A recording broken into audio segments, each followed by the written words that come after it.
골로새서 본문으로 세 번째 사랑하는 성도님들과 말씀을 나누게 되었습니다. 3장의 본문을 묵상하면서 오늘 설교의 제목을 마음을 들어 라고 정하는 것이 좋겠다는 생각이 들었습니다. 마음을 들어 라는 말은 이 라틴어로 수루숨 코르다, 우리의 마음을 저 위쪽으로 향하라, 그런 의미를 가지고 있는데, 이것은 개혁교회의 성찬성례를 집례할 때에 그 성찬성례의 예전문에 나오는 그 독특한 표현입니다.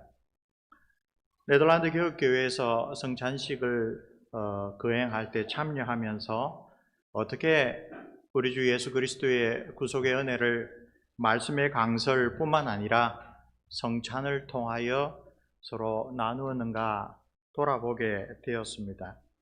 개혁교회에서는 성찬이 있는 주일 전에 반드시 구역마다 2분씩 섬기시는 장로님들, 보통 6분이 되죠. 모든 성도들을 신방하면서 이 성찬에 관한 성경의 교훈을 잘 알고 있는지, 그리고 성찬 성례를 통하여 주시려고 하는 하나님의 은혜를 사모하는 마음이 있는지, 그리고 항상 주님 앞에 설 때마다 부족한 우리가 그 성례를 온전하게 받기 위하여 자기를 돌아보고 회개하고 있는지, 혹은 죄악에 빠져 있는데 권면을 듣고도, 장로의 신방을 통하여 책망을 듣고도 그 죄를 포기하지 못하고 있어서 성찬에 참여하지 못할 그러한 안타까운 형편에 있는 성도들은 없는지 돌아보았습니다.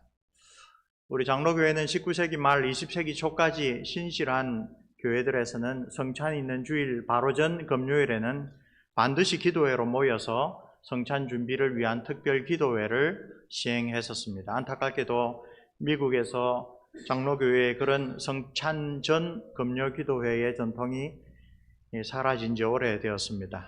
그러나 제가 유학하고 있던 2000년대 초반까지만 해도 네덜란드 개혁교회에서는 성찬을 대단히 중요하게 여겼고, 성찬에 참여하기 위하여 장로들의 목회적 신방을 통하여 돌아보게 하고 준비하게 하는 것을 아주 성실하게 시행을 했었습니다.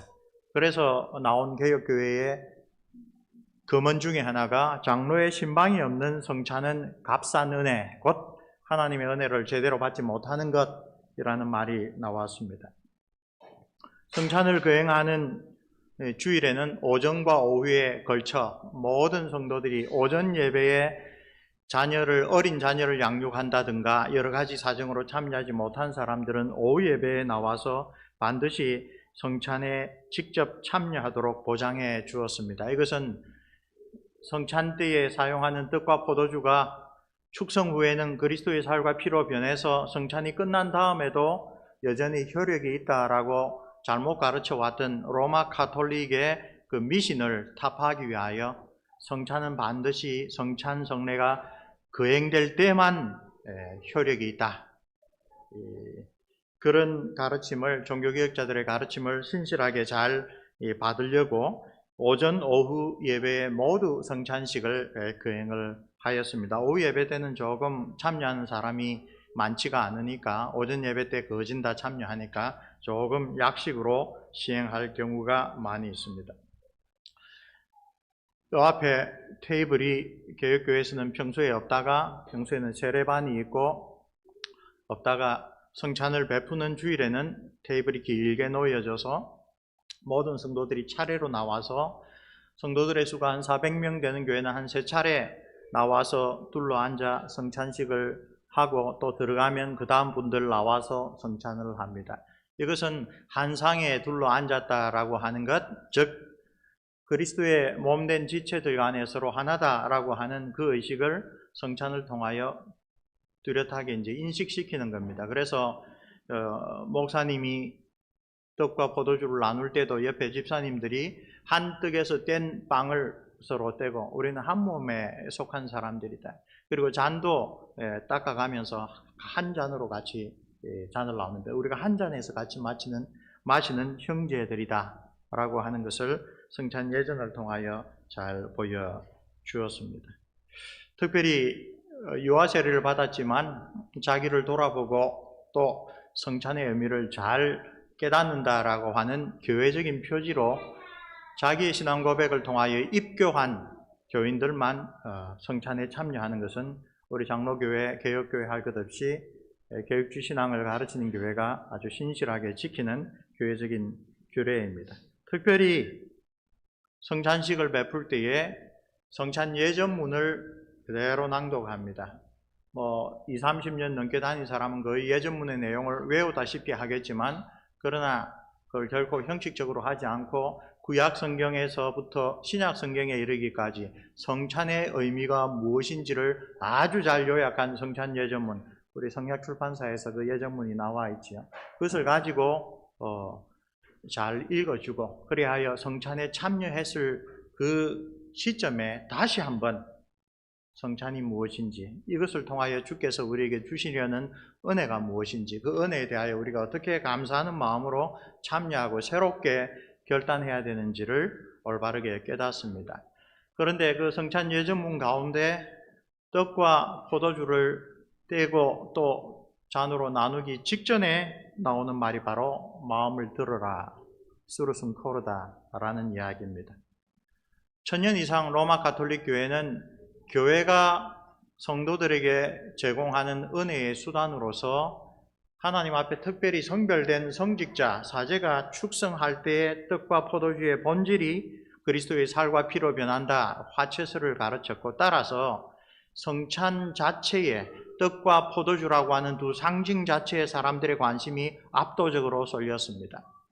심지어 종교개혁자 루터 선생도 초창기에는 이 잔을 들어서 하나님께 바치는 의식, 그러다가 흘리면 혀로 핥아 먹을 정도로 이것은 보통 포도주가 아니다, 거의 미신적인 그런 로마 가톨릭의 전통이 상당히 남아있을 정도였죠.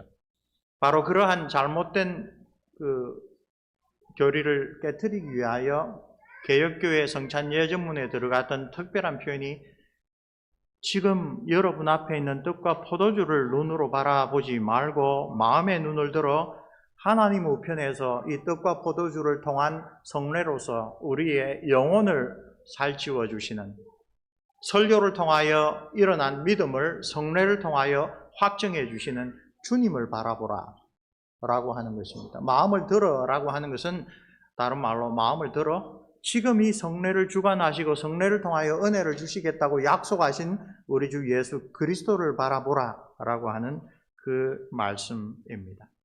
그러므로 물질에 사로잡히지 않고 성례라고 하는 우리의 연약함을 고려하셔서 귀로 듣고 눈으로 보는 것보다 훨씬 더 풍성하게 오감을 통하여 그리스도의 십자가 은혜를 다시 깨우쳐 주시는 그 성찬의 성례를 대할 때에도 우리의 심령은 그 은혜를 주시는 주님을 바라보라 라고 가르치는 것이죠. 특별히 이것을 강조하여 잘 가르친 종교개혁자가 우리 개혁교회의 할아버지 뻘 되는 쥐리히의 저빙글리 선생입니다.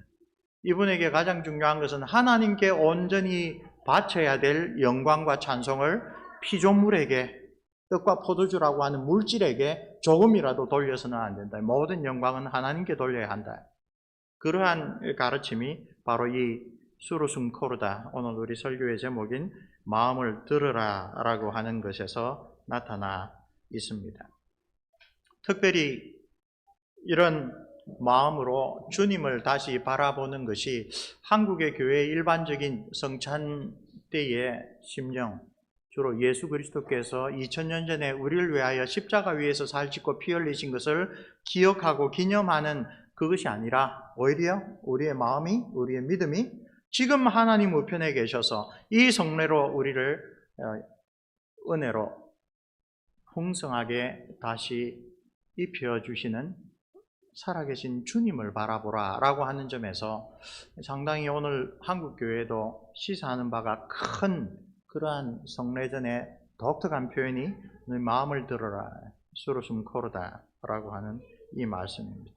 이렇게 그 성찬을 나눈 그 주일 저녁에는 또 거의 반드시 구역 예배가 있습니다. 구역 모임을 통하여 장로님들이 여러 구역을 방문하는 가운데 오늘 성찬에 참여한 사람들이 성찬의 성례를 통하여 어떤 은혜를 받았고 어떤 결단을 했고 어떻게 살길 원한다라는 이야기를 돌아가면서 서로 나누는 성찬 후에 구역 모임이 있었습니다.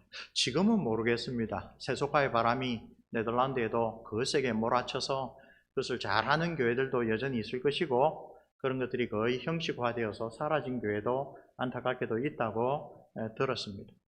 그러나 성찬의 성례를 통하여 주님께서 말씀의 선포와 더불어 우리의 연약함을 특별히 고려하셔서 주신 풍성한 은혜를 누리기 위하여 개혁교회는 개혁주 신학을 고백하는 장로교회는 성찬을 대단히 잘 준비하고 올바르게 집행하고 성찬 후에 다시 돌아보며 은혜를 나누는 일을 했었습니다. 왜 오늘 본문을 묵상하면서 이 성찬의 독특한 표현인 마음을 들어를 생각했는가? 그것은 우리가 본문을 묵상할 때, 본문을 봉독할 때 봤던 것처럼 1절과 2절에 그와 똑같은 말씀이 있기 때문입니다. 오늘 본문의 사도 바울은 1절에서 위의 것을 찾으라. 그리고 위의 것을 생각하고 땅의 것을 생각하지 말라. 1절과 2절에서 두 차례나 공개하는데 이것이 바로 성찬 예전의 독특한 표현이라고 할 수 있는 마음을 들으라 라는 것과 일맥상통하는 것입니다. 그것은 분병과 분장하기 전에 딱 나오는 독특한 표현일 뿐만 아니라 사실은 성찬의 성례 전반을 꿰뚫는 그 성례의 본질을 깨우치는 그런 표현이고 나아가서 하나님의 말씀의 은혜를 우리가 받아 누릴 때도 사도 바울이 오늘 본문에서 이야기하듯이 아주 핵심적인 것입니다. 하나님의 은혜로 구원받은 하나님의 백성, 그리스도의 이름을 따서 불리우는 그리스도인이라고 하는 그런 사람이 된 우리가 우리의 심령으로 바라보고 추구해야 될 것이 무엇이냐? 내 마음을 들어. 혹은 우리에게 좀 더 익숙한 표현으로는 주께서 우리의 영적인 눈, 영안을 밝혀주셔서 이 세상에서 사람들이 보는 그것을 똑같이 보는 것이 아니라 그리스도인들에게만 허락된 그런 신령한 눈으로 그리스도를 바라볼 줄 아는 그러한 믿음으로 우리가 추구해야 될 바가 어디 있는가? 그것을 깨우치는 말씀입니다. 골로새서 3장에서 사도 바울은 참된 기독교적인 경건이 무엇인지, 곧 성경이 가르치는 올바른 신앙과 생활이 무엇인지를 본격적으로 가르치기 시작합니다. 그런 맥락에서 제일 먼저 두 차례나 강조하는 것이 바로 위의 것을 찾아라, 위의 것을 생각하라 라는 교훈입니다. 신령하고 거룩한 하나님의 뜻을 깨닫기 위하여 우리의 마음을 높이 들고 우리의 영안을 밝히 떠서 지금 하나님 우편에 계시는 영광스러운 우리 주님을 바라보라 라는 권면인 것입니다. 우리가 두 차례 골로새서를 묵상하면서 사도 바울은 골로새에 있는 그리스도인들, 골로새 교회의 성도들의 신앙의 여정을 살펴보았습니다. 그들은 그리스도 예수를 주로 받아들였고 흑암의 권세에서 구출되었고 점진적으로 그러나 확고하게 그리스도의 장성함에 이르는 성숙의 길을 가고 있습니다. 그래서 어떤 주석가들은 골로새서를 특징하는 한 단어가 온전한 그리스도인, complete Christian이라고 표현하기도 합니다. 바울은 그 골로새 교회의 성도들에게 아주 요절과도 같이 우리가 첫 번째 묵상에서 소개했던 2장 6절과 7절 그 요절과 같은 이 말씀으로 그들에게 어떤 그리스도인으로 살아가라는 것을 가르칩니다. 그러므로 너희가 그리스도 예수를 주로 받았으니 그 안에서 행하되 그 안에 뿌리를 박으며 세움을 받아 교훈을 받은 대로 믿음에 굳게 서서 감사함을 넘치게 하라. 그래서 골로새서 전체의 돌적이와 같은 그 이전의 모든 말씀을 요약하고 그 이후에 나올 이야기도 또 예시하는 그런 핵심 구절이라고 하였습니다.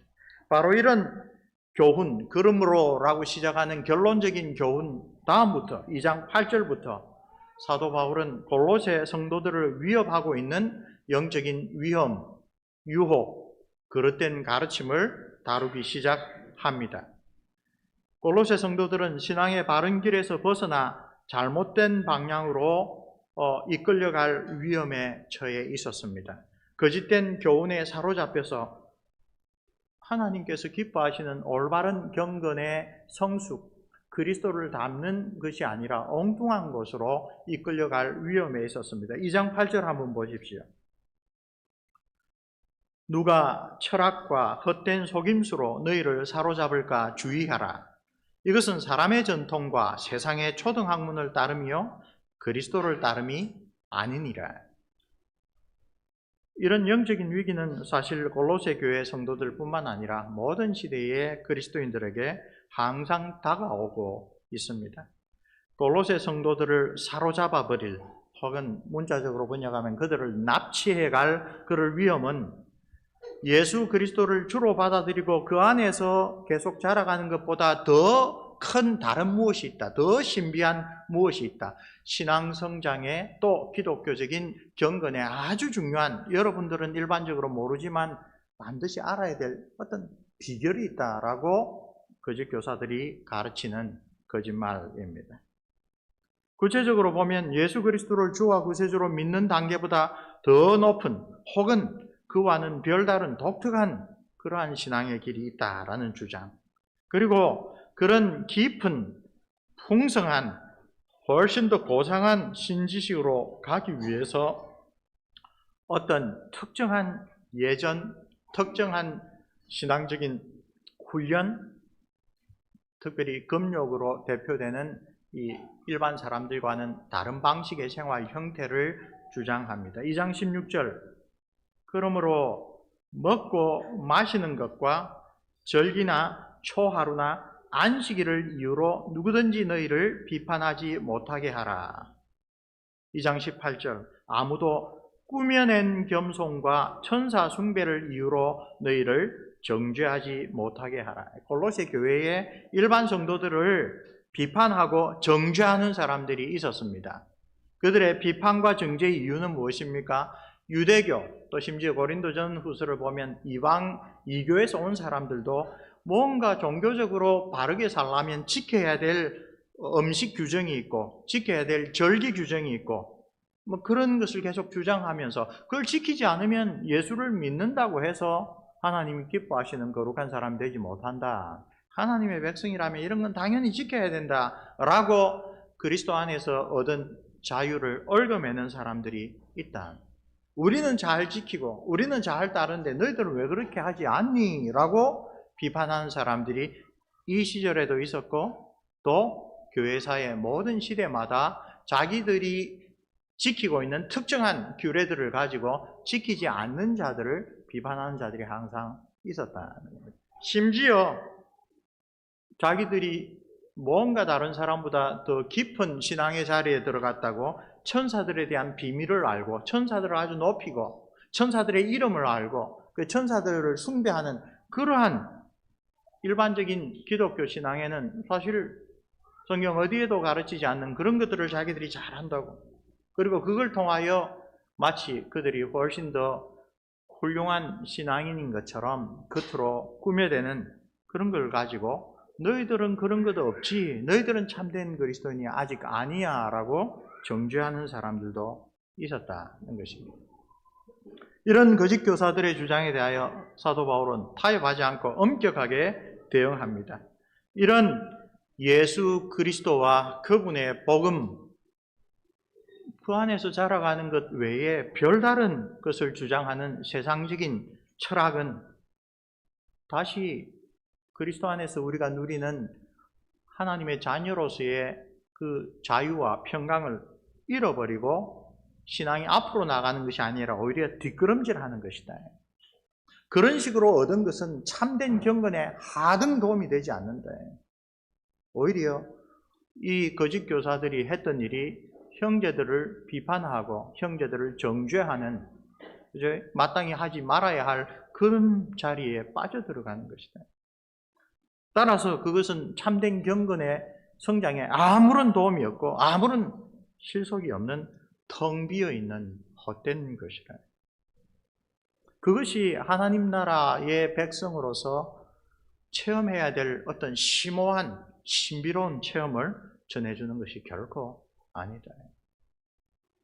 한때 한국교회에 오순절파가 득세할 때에 방언을 하는 것, 혹은 기도를 통하여 불치의 병이 낫는 것, 거기에 많은 그리스도인들이 깜짝 놀라고 나는 아직 방언을 못했는데 나는 정말 제대로 된 신자가 아닌가, 나는 세컨드 블레싱, 믿음 다음에 오는 신앙이 아주 고도로 성장하는 두 번째 축복을 받지 못한 사람인가, 나는 아주 부족한 사람인가, 그러한 의구심을 많이 가졌더랬습니다. 골로새서에서 이미 사도 바울이 분명히 이야기를 합니다. 그것은 참된 경건에 하등 도움이 되지 않은 겁니다.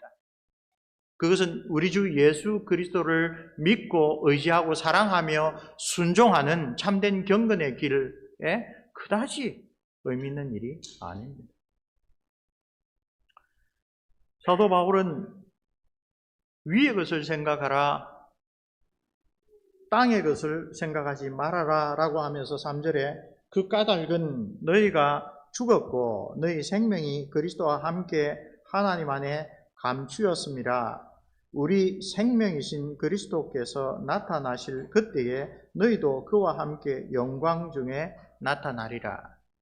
바로 이 말씀으로 사도 바울이 성령을 통하여 깨달은 놀라운 진리, 예수 그리스도의 초림으로 이루어진 십자가와 부활로 성령께서 믿음으로 그 부활 승천하신 그리스도와 연합하게 한 그리스도인은 영적으로는 죄와 세상에 대하여 죽었고 또 예수 그리스도의 그 부활 생명을 지금부터 받아 누리고 살아가고 있되 그것이 온전하게 드러날 것은 그리스도의 재림에 이르러 서야 뚜렷하게 나타날 것이다.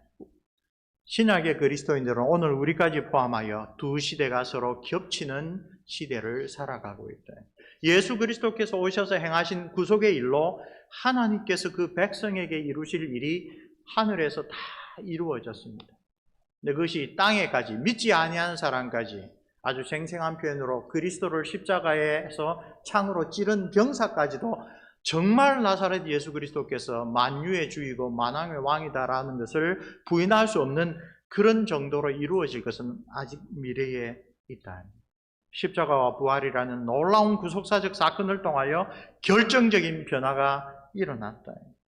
그래서 그리스도인들은 그 죄악된 옛 성품이 그리스도와 함께 십자가에서 죽었다. 이것이 3절에서 너희가 그리스도와 함께 죽었다라는 표현입니다. 그리고 믿음으로 말미암아 성령께서 우리를 그리스도와 연합해 주셨으므로 그리스도인들은 우리 주님과 함께 부활하여 하나님의 우편에 앉았다. 에베소서 2장에서는 그 이야기를 하죠. 아예 완료형으로 너희가 그리스도와 함께 다시 일어났고 하늘에 올려졌고 그리스도 안에서 하나님 우편에 앉았다라고 이미 이루어진 그런 시제로 표현합니다. 그것은 영적으로 확실한 사건이에요. 그리스도인들의 생명은 참으로 하나님 우편에 계신 그리스도 안에 숨겨져 있습니다. 숨겨져 있다는 것은 아직 모든 사람이 보기에 뚜렷하게 나타날 때는 아닙니다. 그러나 그리스도인들이 지금 여전히 땅 위에서 살아가면서 그리스도와 함께 십자가에서 이미 죽은 그 옛 본성들의 자취들과 힘써 싸우면서 그리스도의 영광된 모습을 닮아가도록 히브리서 사도의 말에 따르자면 하나님의 아들이 성육신하여 하나님이 본래 의도하신 하나님의 형상이 어떻게 하나님 앞에 살아가는지를 온전히 보여주셨죠. 한마디로 요약합니다. 그가 하나님의 아들이시라도 받으신 고난을 통하여 순종을 배워서 온전하게 되셨다. 그를 따라가는 우리도 그렇게 하나님 앞에 온전히 순종하는 자로 이 땅에서 그리스도인이 우리의 생명은 지금 그리스도 안에 있지만 이 땅에서 어떻게 우리가 그리스도를 본받는 온전한 그리스도인이 되는가? 그것을 특별히 골로새서를 통하여 이야기를 해 주신다는 겁니다. 우리에게 잘 알려진 신학적인 표현으로 이것을 already but not yet 스위스 신학자 오스카 쿨만이 이야기를 했죠. 이미 이루어졌다. 그러나 아직 그것이 온전하게 드러나지 않는 그런 시대를 살아가도록 하나님께서 그 경륜 가운데 오늘 우리를 포함한 신약의 그리스도인들을 이 땅에서 살아가면서 어떻게 믿음으로 어떻게 성령의 가르침을 순종하고 따름으로써 하나님이 원하시는 온전한 하나님의 형상, 하나님의 자녀가 되게 하셨는지를 우리에게 가르쳐 주신다. 그리고 그 교훈의 첫 마디에 뭐라고 해요? 너희들은 위의 것을 찾아라. 하늘에 있는 예수 그리스도를 깊이 묵상하고 그분을 본받으며 살아가라라고 하고 있습니다. 사도 바울뿐만 아니죠. 예수 그리스도의 모든 사도들이 한 마음으로 한 뜻으로 이야기를 하는 그리스도께서 오셔서 일어난 그 영적인 놀라운 변화가 무엇인지를 가르치고 있습니다. 완성은 아직 일어나지 않았습니다. 그리스도인들은 여전히 그리스도께서 시작하시고 하늘에서 이미 이루신 일이 땅에도 완성되기를 기다리며 우리의 옛 습관들을 죽이고 하늘의 성품들로 옷 입으려 힘써 영적인 전투를 하면서 살아가고 있습니다. 이 과도기, 즉 이미 성령 안에서 그리스도와 연합된 새 사람이 되었지만 우리는 모두 그렇습니다. 여전히 그 하나님 나라의 완전한 성취를 바라보며 이 세상에서 살아가는 그리스도인의 삶의 독특한 정황, 그 독특한 정황은 곧이어 우리는 성령을 힘입어 우리의 옛사람과 이 세상의 유혹과 우리를 넘어지게 하는 사단과 끊임없이 영적으로 싸워야 하는 존재이구나 라고 하는 것을 늘 깨우쳐 줍니다. 사도 바울은 바로 그런 영적인 현실을 누구보다도 잘 알고 체험한 그리스도인입니다. 그러한 그의 신앙적인 깨달음을 성령의 가르침을 따라 골로새 성도들에게 또 오늘 우리들에게 소중한 권면과 교훈으로 전해주고 있습니다. 무엇보다도 먼저 5절부터 나오죠. 그러므로 땅에 있는 지체를 죽이라. 곧 음란과 부정과 사욕과 악한 정욕과 탐심이니 탐심은 우상 숭배니라. 이것들로 말미암아 하나님의 진노가 임하느니라. 무엇보다도 먼저 우리의 삶에서 그리스도와 신령한 연합에 걸맞지 않은 것들은 다 성령을 의지하여 죽여야 한다고 이야기를 합니다. 불경건한 생각들과 행동들, 그리고 거룩하지 못한 태도들은 우리와 그리스도와의 연합을 느슨하게 만들고 회개치 않고 그대로 내버려 두면 그 생명의 사귐에서 점점 멀어지게 만드는 것입니다. 유명한 구절, 탐심은 우상숭배니라 라고 하는 그 말씀은 아주 우리에게 깊은 그 묵상거리를 줍니다. 왜 탐내는 게 우상숭배일까? 바알과 아세라 앞에 가서 절하는 그런 행위하고 전혀 다른 것 같은데, 근데 이 구절에서 우상숭배의 오히려 본질이 드러납니다. 내가 무엇을 탐한다라고 하는 것은 그것을 가짐으로, 그것을 소유함으로, 그것을 누림으로 나의 소원이 이루어지고 나의 문제가 해결된다라는 뜻입니다. 구약의 우상숭배는 모두 다 그랬습니다. 내가 바알을 섬겨야 농사가 풍요가 되고, 내가 아세라를 섬겨야 우리의 집에 이 자녀들이 많이 태어나고, 하나님 대신 하나님이 지으신 피조물을 의지하고 그것을 숭배하고 섬김으로 나의 소원을 이루거나 나의 문제를 해결하는 게, 그게 바로 우상숭배의 본질입니다. 창조주 하나님이 아니라 하나님이 만드신 피조물에게서 내가 무슨 소원이나 문제 해결을 얻는다. 그러므로 이 우상숭배는 절에 다니는 사람들, 부처님 앞에 절하는 사람들의 문제만이 아니죠. 오늘 우리 그리스도인들에게도 예배를 드리는 이 시간에도, 말씀을 전하는 이 시간에도 우리의 마음 깊은 곳에서 결국은 돈이 있어야 돼. 결국은 경제적인 문제가 우리의 삶에 가장 중요해 라고 하면 그 사람 역시 만몬을 자기의 우상으로 섬기고 살아가며 그 우상 숭배에서 벗어나지 못한 사람들이죠. 너희는 먼저 그의 나라와 그 일을 구하라. 그리하면 우리의 삶에 필요한 것을 하나님께서 공급하시리라 라는 말씀을 사실상 안 믿는 것이죠. 불신앙이죠. 그리고 실제로 내가 살아가는데 필요한 것들을 어떤 형식이든지 얻으려고 함에 있어서 천지를 창조하시고 지금 또 섭리하시는 아버지 하나님을 의지하는 대신 이런 피조물을 의지하는 거죠. 그게 바로 탐심입니다. 그게 바로 우상숭배입니다. 벗어버려야 할 것은 여기서 말하는 이 모든 것, 곧 우리가 거듭나기 이전에 우리의 삶에서 두드러지는 바 하나님과 이웃을 사랑하는 대신 우리의 본성적으로 하나님과 이웃을 미워하는 삶에 해당하는 겁니다. 그래서 분함과 노여움과 악의와 비방과 부끄러운 말, 그리고 서로를 향한 거짓말은 하이델베르 교리문답이 아주 처음부터 잘 가르치듯이 본성상 우리가 하나님과 이웃을 미워하는 자이며 우리 스스로는 십계명으로 대표된 하나님의 거룩하신 율법을 결코 지킬 수 없는 자라는 것을 깨우쳐 줍니다. 그러나 이제 우리는 그리스도와 연합된 자로서 성령으로 거듭나 거룩하신 하나님과의 영생의 사귐에서 계속 자라가야 할 자로 부름받은 소명인으로서 그런 옛사람과 그 행위를 벗어버려야 한다라고 사도 바울은 강경하게 이야기를 합니다. 한편으로는 의복의 비유로 벗어버려야 된다. 깨끗한 옷으로 새로 입어야 된다. 마치 스가랴서의 대제사장 요수아가 환상 가운데 하늘에 있는데 하나님의 백성 가운데 가장 거룩한 그가 마귀가 비판하듯이 아주 누추하고 더러운 옷을 입고 있다. 하나님께 천사를 통하여 그를 더러운 옷을 벗고 하나님의 의로 입혀주셔야 감히 하나님 앞에 설 자격이 있는 그런 사람이 된 거예요. 그런 의복의 비유로도 이야기를 하지만 그 앞에 뭐라고 합니까? 죽어야 한다. 옛사람을 죽여라. 칼빈 선생은 아주 이 표현을 그대로 씁니다. 참된 그리스도인의 삶이 뭐냐? 옛사람을 죽이는 것, 새사람으로 사는 것. 사도 바울의 이 표현이 훨씬 더 우리에게 심각하게 다가옵니다. 그것은 실제로 우리의 영혼의 삶과 죽음의 문제이기 때문에 그렇습니다. 옛사람을 벗어버리고 새사람으로 올바른 경건에서 자라가려면 우리의 삶 전체를 그리스도에게 초점을 맞춰야 합니다. 내 마음을 들어라. 위의 것을 찾으라. 참 사람으로 오셔서 하나님의 형상으로 지음받은 그 인간의 원래의 모습을 온전하게 보여주신 그분을 닮아가야 합니다.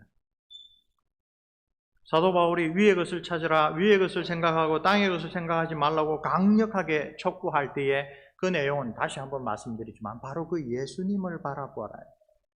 예수님을 온전히 따라가려고 하는 그러한 신앙의 결단을 새롭게 하라라는 그런 의미로 이해할 수가 있습니다. 그리고 오늘 우리가 묵상하는 본문의 나머지 구절들에서 그런 새 사람으로 살아가는 거룩한 삶이 무엇인지를 좀 더 상수를 합니다. 우선 하나님의 새로운 공동체인 교회 안에서 우리는 이웃사랑의 구체적인 실천 항목들이 무엇인지 사도 바울을 통하여 배웁니다. 12절 말씀, 긍휼과 자비와 겸손과 온유와 오래 참음을 마치 옷을 입듯이 우리의 삶에서 늘 갖추고 살아가야 된다.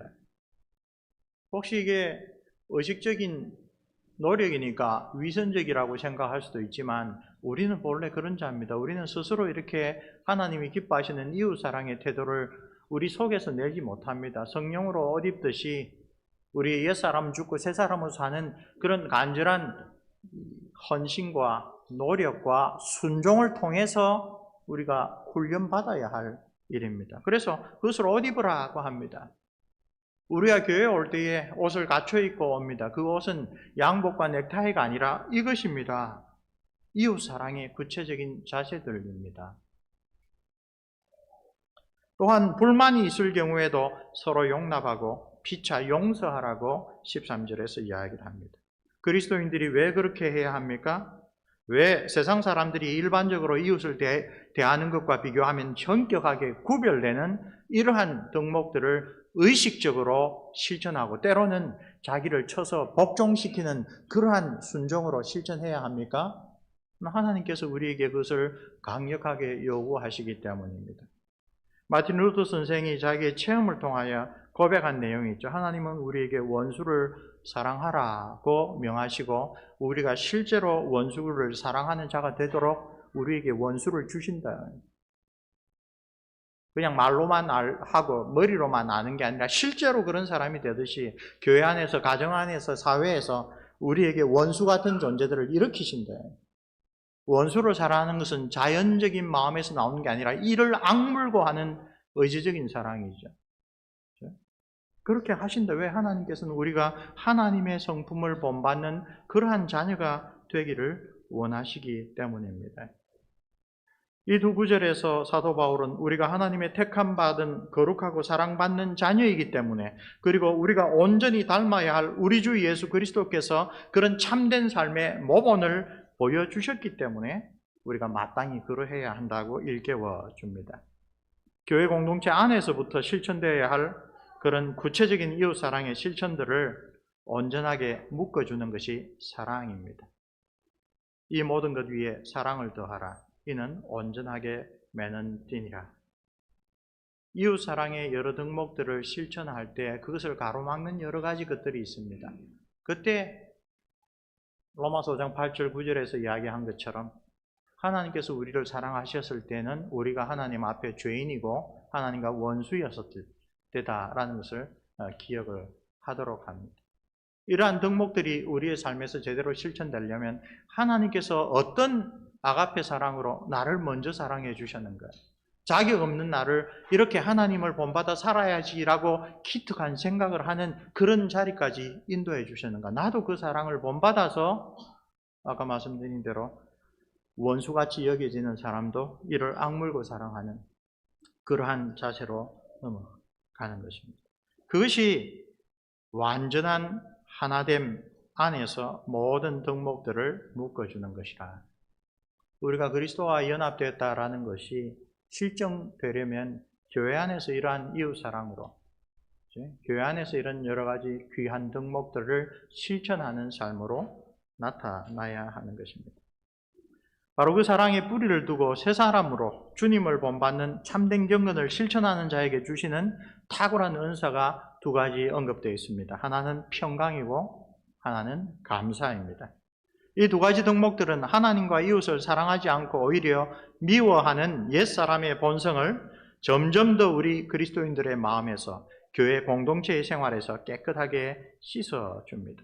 사도 바울은 교회가 바로 그런 평강을 누리도록 부름받은 공동체라고 일깨워줍니다. 15절 말씀, 그리스도의 평강이 너희 마음을 주장하게 하라. 너희는 평강을 위하여 한 몸으로 부르심을 얻었다. 이 세상은 도무지 알 수도 없고 맛볼 수도 없는 것이 하늘로부터 내려오는 그 샬롬입니다. 하나님께서 나를 하나님 자녀로 삼아주셨고 성령으로 나를 인도해 주시고 또 예수 그리스도를 계속 본받아감으로 내가 자격 없는데도 하나님께 등을 돌린 상태에도 나를 사랑해 주시던 그 사랑으로 지금 교회 안에 소원된 사람들, 교회 안에 원한이 있는 사람들, 오래 몇 년이 지났는데도 풀지 못하는 그러한 사람들에게 그리스도의 사랑으로 나를 다가가게 만들어 주셨다. 그것이 주는 평안은 이 세상에 그 무엇도 빼앗을 수 없는 참된 평안입니다. 그런 평안이 교회를 하나 되게 만들고 그런 평안이 그리스도인이 목숨이 달려 있는 일에도 나의 생명은 그리스도와 함께 하늘에 있다라고 하는 그 참된 확신으로 하나님을 믿는 믿음을 끝까지 지킬 수 있게 만들어 주는 것입니다. 교회사에 안타깝게도 삼일체 하나님을 고백하는 신앙에서 참 하나님이자 참 사람이 되신 우리 주 예수 그리스도를 고백하는 신앙에서 전혀 다를 바가 없는데 이런저런 일로 서로 반목하고 갈등하는 일들이 많이 있었습니다. 중세 초기에 게르만족들이 유럽을 장악하여서 고대 로마 시절의 기독교 사회였던 것이 다시 이교 사회가 되어버렸습니다.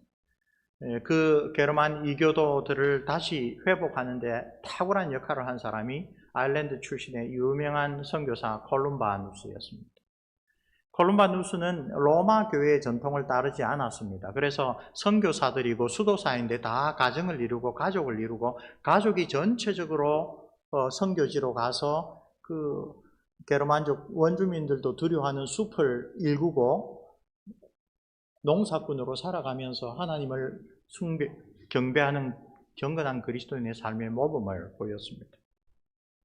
많은 사람들이 콜룸바누스의 그 경건과 또 그들의 섬김에 큰 감명을 받아 기독교 신앙으로 돌아왔습니다.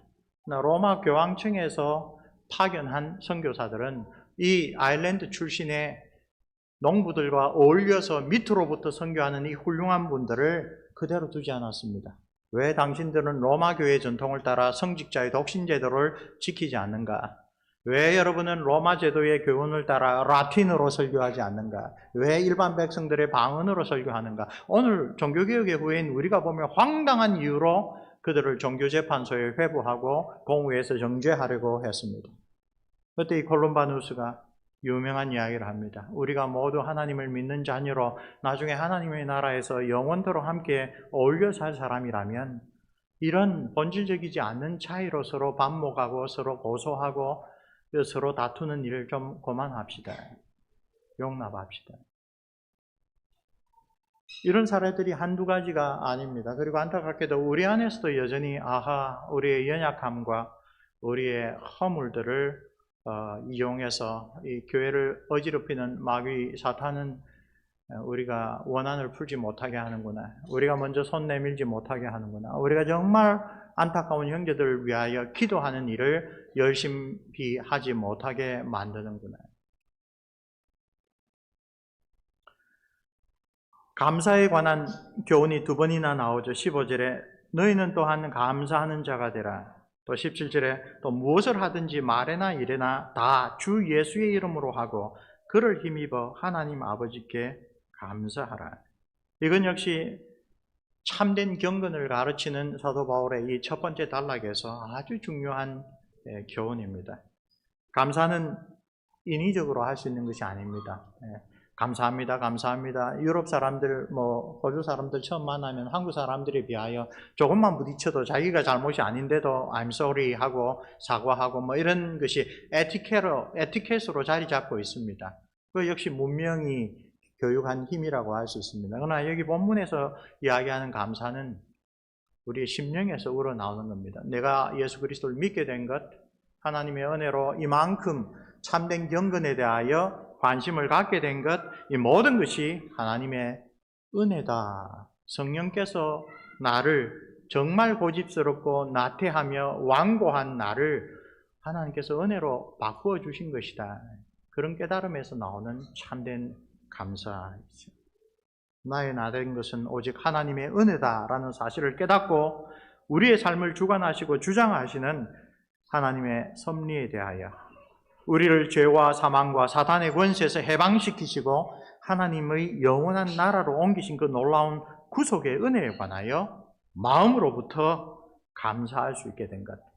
그게 우리가 누리는 하나님의 자녀된 특권입니다. 그에 대하여 마땅히 사도 바울은 두 차례나 감사하라, 범사에 감사하라. 그 한 구절 전에는 시와 찬미와 신령한 노래로 하나님께 그 찬양하는 우리의 삶의 본분을 또한 잊지 않고 언급하고 있습니다. 사도 바울은 감사에 힘쓰는 그리스도인의 삶이 교회 안팎의 헛된 경건 혹은 잘못된 영성에서 벗어나 참된 기독교적인 경건의 삶을 실천하는 자라고 마지막으로 권면하는 것입니다. 이런 참된 경건을 위하여 그리스도의 복음의 말씀을 더욱 풍성히 배우고 각자 성령께로부터 받은 바 신령한 지혜로 서로 가르치고 권면하고 찬양하는 그런 교회가 하나님 보시기에 아름다운 교회, 이 땅에 존재하는 하나님의 새로운 공동체의 아름다운 모습입니다. 오늘 우리 시대에도 교회 머리이신 우리 주 예수 그리스도께서 말씀과 성령으로 이 땅의 교회를 축복하시고 충부해 주신다고 우리가 고백합니다. 그리고 그 역사하시는 하나님의 은혜를, 그 능력을 깊이 체험하는 그러한 교회로 오늘도 복된 주일을 주님과 함께 드리시기를 소원합니다. 예배를 드릴 때마다 우리의 마음을 들어, 우리가 목사 보러 온 것도 아니죠. 만나면 반가운 성도들 보러 온 것도 아닙니다. 우리의 영안을 뜨고 우리의 마음을 들어 우리 주 예수 그리스도를 바라보고 그분께 찬양과 감사를 드리고 그분의 말씀을 듣고 그 교회의 주님이신 예수 그리스도께서 말씀과 성령으로 오늘 우리에게 어떤 은혜를 주시고 어떤 격려를 주시고 어떤 치유를 주시고 어떤 위로를 주실지를 사모하는 그런 마음으로 우리가 예배에 나왔습니다. 그런 마음으로 주님과 함께 동행하는 복된 주일이 되기를 기원합니다. 함께 기도하겠습니다. 은혜로우신 우리 아버지 하나님, 주께서 주의 사도들을 통하여 성령으로 선포해 주신 것처럼 우리가 그리스도와 함께 죽고 그리스도와 함께 부활하여 하나님 우편에 계신 그리스도 안에서 우리의 생명이 그 안에 있다라는 그 복음의 선포를 진심으로 믿고 의지하게 해 주시옵소서. 현재 우리가 살아가는 이 세상에서의 삶은 이미 주께서 이루어 주신 그 구원을 체험하면서 온전한 모습으로 주님 앞에 나설 그 장래의 소망을 바라보고 살아가는 영적인 순례이며, 따라서 이곳에서 옛사람을 벗어버리고 새사람으로 살아가는 신령한 영적인 전투가 우리의 삶에 늘 계속된다는 것을 다시 한번 마음에 새기게 해 주옵소서. 그때 우리의 심령을 일깨워 주셔서 우리의 마음을 높이 들어 우리 주 예수 그리스도께서 계신 그 위의 것을 생각하고 위의 것을 찾으며 하나님의 자녀된 우리에게 어울리지 않는 옛사람의 모든 모습, 땅의 것들을 버리고 벗어버릴 수 있도록 주님 도와주시옵소서.